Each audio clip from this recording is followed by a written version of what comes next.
I noticed that state funerals were escalating all of a sudden. And that triggered my mind.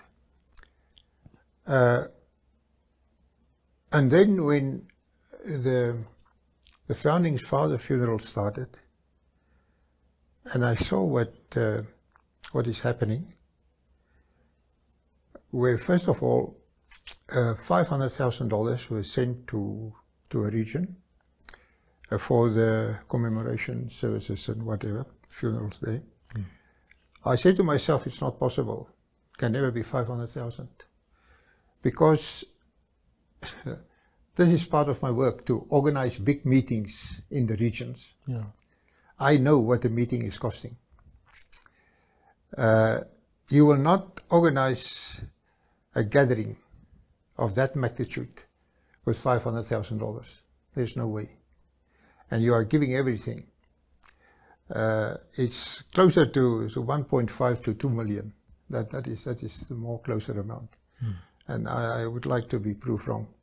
So, and then when I heard that we had to pay 30 million for the body to be transported to the 7 regions, I said, no,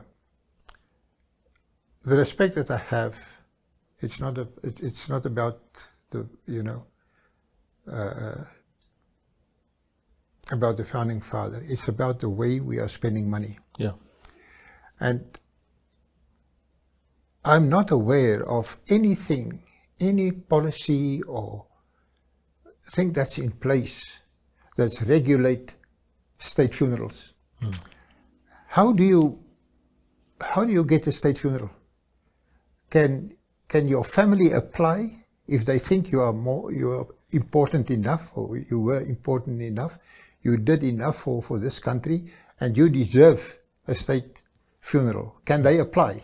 Mm. Or how do they decide? Or does the president decide who must get a state funeral, or who? Yeah. What mechanisms are there in place to determine who is to get a state funeral and who not? And also the level. I think on that point, Uncle Nico, and again, this is not to undo your question here. I know that there's a committee within the Ministry of Veteran Affairs that usually does that. They recommend to the president, and the president approves or disapproves. But still, the question is relevant as to the committee itself. Where does the process start? Is it at the committee level? Yeah. And how do they just decide? Or does someone else, like you said, might be a family member of the deceased person, go to the committee, then they deliberate before they recommend to the president? So, so your question is valid. Yeah, you know, we have to know what procedures are followed, you know, to determine who must get a state funeral or who not. And I think also the level of funeral, because all people didn't play the same role. Yeah. If you look at the state funeral, at the moment it's more those struggle heroes that's getting state funerals. But you also have different levels of people, different categories. Yeah. You might have had a person who was a general in plan, or a very important person, so he deserves a higher level than this other person who also played an important role but not on the same level. So we have to know, you know, how do they decide who should get a funeral and on what level? And then there must be a budget attached to the different levels. Mm. If you are on level A, say the top level, then say there's, for argument's sake, say $3 million available. You know, you can't exceed $3 million. Mm. And then when you get to the lower, say number 5, there's only $1 million. So we want to know, You know, who decides? Is it that committee or who decide? You know, what type of funeral should it be? Because if you take, that's why I've asked the question. I would like to know how much money did we spend in the past year on state funerals, on 16 funerals. What is that amount? So there were 16 during that period. That is since the president has been appointed. Bumba. Bumba, yeah. Under Bumba we had 16. 16 in 1 year's time. Yeah. You know, it must be a lot of money. Yeah. And can't that money or a large part of that money not better be spent if you take the poverty in our country, the suffering in our country, especially now with the rain, you know, the floods and people losing everything they have, and you know, and don't have food to eat. But we are spending huge amounts of money on very, I will say, very expensive funerals. What would be the alternative? I mean, if somebody important and I really want our country to expand these gestures beyond just plant fighters and SWAPO members. We want to see an important athlete who died, who made our country proud also to do that. But be that as it may, where do you stop it? Because if 16 people died in that period that you spoke about, and they're all of a particular stature, what was the best way to handle it?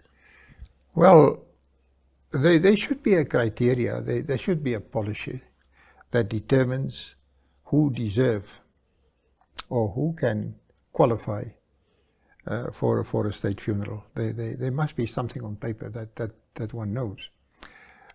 Because I just think while running, because there's also some business people that got a state funeral.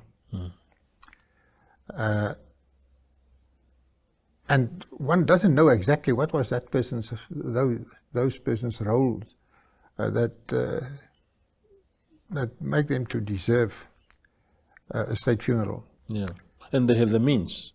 Yeah, and they have the means to have been buried on their own. If I take, for instance, maybe I'm putting my neck on the block by saying this.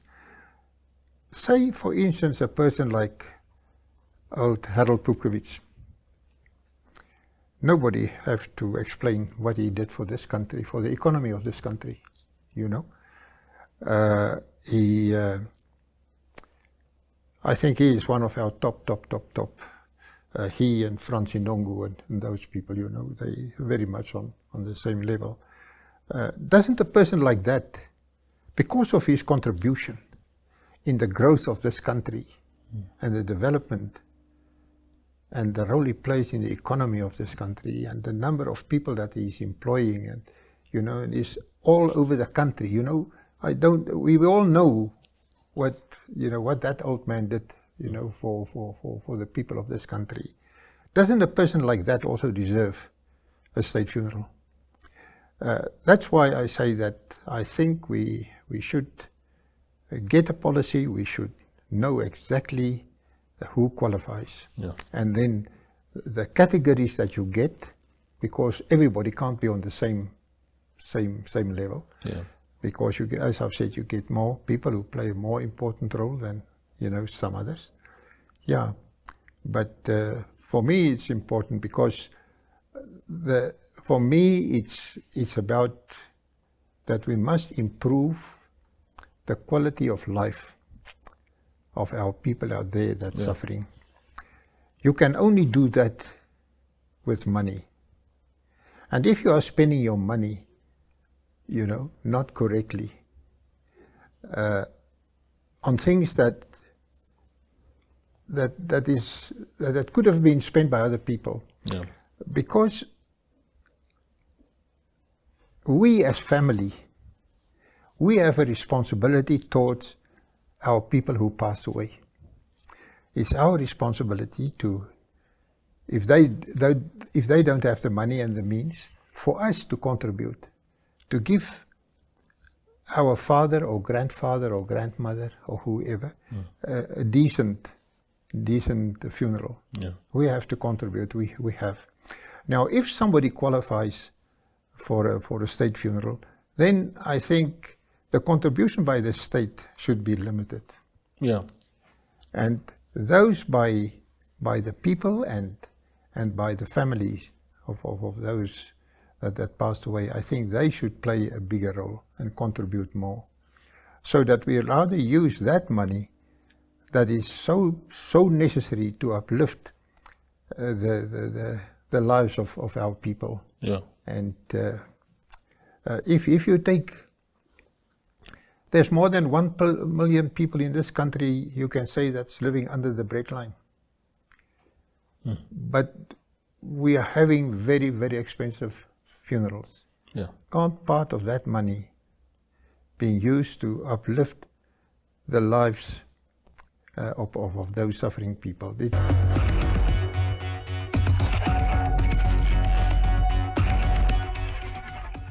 Yes, so the background is, let me first maybe just say what it is about. So it's an open innovation challenge where we challenge entrepreneurs, researchers, students, basically anybody who have creative and innovative ideas to solve for energy and water issues in Namibia, which is, as we know, a drought-prone region. Yes. The reason why we're doing it like this is, we challenge, I'm just going to say the public, but it includes all those entities I've named. We challenge people to come up with ideas to solve for these things, and then there's criteria that we use to evaluate the ideas, to make sure that the best ideas get chosen, and then there's a prize up for grabs for the first 3 winners. And the reason it's called open innovation, and the reason why we do it like that is so, open innovation, meaning involving networks, involving the public, involving people to solve for these challenges, and motivating them by putting up a prize. You get people with great ideas, and this motivates them to surface their ideas, to think more about it, to actually develop it to some extent. Yes. And then also to network, because you, as part of the challenge, you also get exposure to some training networks. There's a what we call for the top 10 contestants, there's a disruptors blueprint. That the contestants participate in, which help them to polish their ideas and their proposals, make it ready for pitching to possible investors, or for getting a loan, or whatever the case may be. Excellent. So there's a lot of benefits in doing it this way. Let's go a bit back. I mean, how did Capricorn Foundation get involved? Because I saw some of your partners include the UN, and with those international partners, how did you get it to be about the problems that we face here in Namibia? It's an excellent question. So there's a long story behind this. So our Capricorn Foundation got involved originally. The project is an umbrella project from the United Nations Development Organization, UNIDO. And then they partnered with a business called NGIN, the Network for Global Innovation. And the platform that they use, so the Just Transition to the Future challenge is a global challenge. So they're having it in India, in other African countries like Kenya, Tanzania, Rwanda. They're just starting in South Africa now, us now, Namibia. It's in the States, it's in Europe, it's a global competition. But the global focus is the whole Just Transition to the Future is specifically looking at energy, renewable energy, etc. Things like charging point for EVs, affordable solar for rural areas, these kind of things. And then Capricorn Foundation previously did open innovation projects, like maybe some of the viewers will remember the Food Waste Challenge. Yes. Where we used open innovation to solve ideas for solving for food waste in Namibia, which is also a very, very challenging issue for Namibia. And the platform we use is the same platform they use for this challenge. So so the people from NGIN, the company owning the platform said, but if you run this competition, you should speak to Capricorn Foundation because they use the platform for one of their open innovation challenges. And that's how we got involved. Okay. And then, so Capricorn said, we've seen the power of open innovation. We've seen how creative and innovative people can be. So we started talking with him, and he said, we'll sponsor the project in Namibia. The other party involved is Co-Creation Hub or CC Hub in Namibia. It's an incubator. The head office is in Nigeria, but they also have offices right across Africa. So they are the implementation partner. So Capricorn Foundation sponsors the project. We are involved to some extent with the management there, often promoting it and providing resources. But CC Hub is the implementation partner. So they drive the platform. They also help with the promotion. We had a couple of live events, roundtable discussions and things to promote the event. And that's what they do as part of the, let's call it, consortium that drives this. So that's how we got involved, and those are the parties that's involved. And then in terms of the focus for Namibia, so when Capricorn got involved, we said yes, and it was last year in the height of, well, we've received some rain now, but in the height of the drought. And we said yes, we will become involved, but while we're doing this, energy is a big issue for us. Yes. But we also, water and drought is serious challenges for Namibia. So we said we will get involved, and if we do it in Namibia, we want to Namibianize it, give it a Namibian flavor. So we want the participants, the innovators, let's use that word, to also look at solving for water challenge in Namibia while being energy efficient. And that's how we went through a couple of iterations in terms of scoping it, planning it, deciding on the criteria we're looking at, etc. And then it was decided to call it the Water Energy Nexus. So yes, looking at energy efficiency, the whole just transition to the future is meaning to not let anybody get left behind in terms of access to sustainable energy, making energy affordable, make it renewable, make it cheap, etc. But also solving for water in Namibia in dry areas in terms of whether it is for farming or household use or for in a community. As we know, Namibia is renowned for having serious droughts. I mean, I don't know if I have to go into that detail. So that's why we added that element as well. Excellent. No, we are the land between two deserts. Yeah. I understand that the entry is already closed on the 17th of February. Yes. We launched last year. I think it was here about in October. But you cannot give indefinitely. There has to be a cut of some of these creative people. You need to give them a deadline. But what's so interesting was that you got entries from all over the world. That was with the Food Waste Challenge, which was very focused on Namibia. We received a couple of entries from a few other countries close by, like Botswana, South Africa. But for this specific challenge, we received from all over the world. And I think the reason for that is, and we are very happy about that, because innovators solving for a problem in, let's say, Afghanistan can have a solution that we can apply here, because many of these countries maybe have the same, like Afghanistan, they also dry deserts, etc. I've never been there, but from what I read in the papers. And I think the reason why it's because the Network for Global Innovation and UNIDO and CC Hub shared the challenge with their networks as well. So the reach for getting innovators to participate was very wide. So there's a lot of countries. You said now Afghanistan, but India, South Africa, I think Rwanda, Kenya. There's other Asian countries that I can't remember now, but it was all over the place and very, very creative solutions. It was. That's what I love and like so much about open innovation. You get these innovators, you don't know how they get to their ideas, but some of those ideas are mind-blowing. Yes, astounding. Yeah, it's a good question. It's a difficult question. I've been involved in these kind of events now a couple of times, and let's start with your first statement. So I've seen Namibians are really, really creative.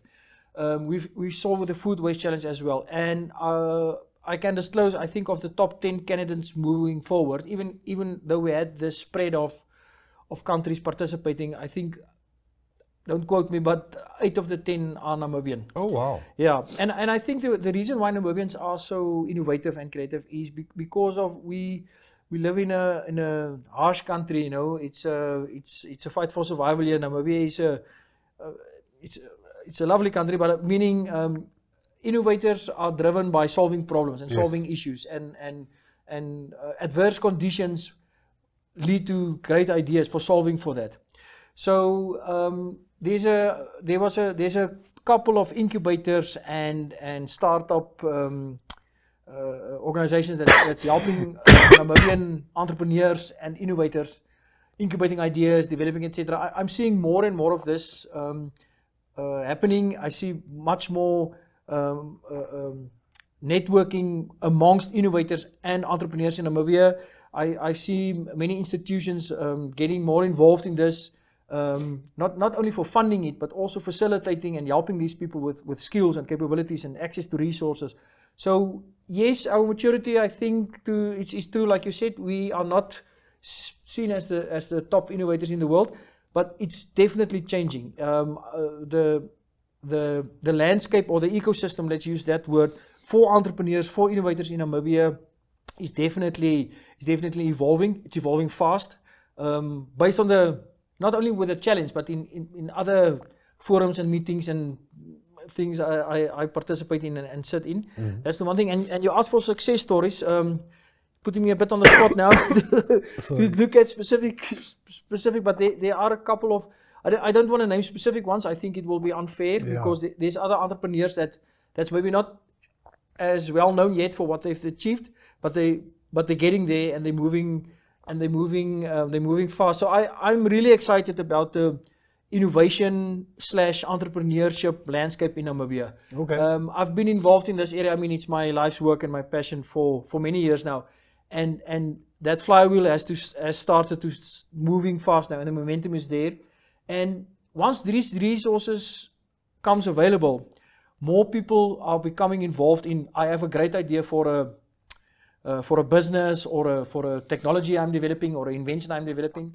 Our regulatory landscape in terms of intellectual property is also evolving around that. Yeah. So yes, I think to answer your question, to say that it is difficult. Sorry, that was also part of your question. It is difficult specifically because I think the environment for entrepreneurs and starting a business is challenging in Namibia for various reasons. Many people will say access to funding. I don't think that's necessarily the case, but let's make it short. I think it's difficult. We have a small market. Yes. Namibia is a small country with not a big population. So for many products, businesses, etc., you need scale. So we need to start thinking to go across Namibia's borders. Obviously, the internet has opened up the world for us. There are a couple of challenges in terms of regulatory issues and maybe technology issues, but it's evolving fast, and it's really shifted gears in my opinion.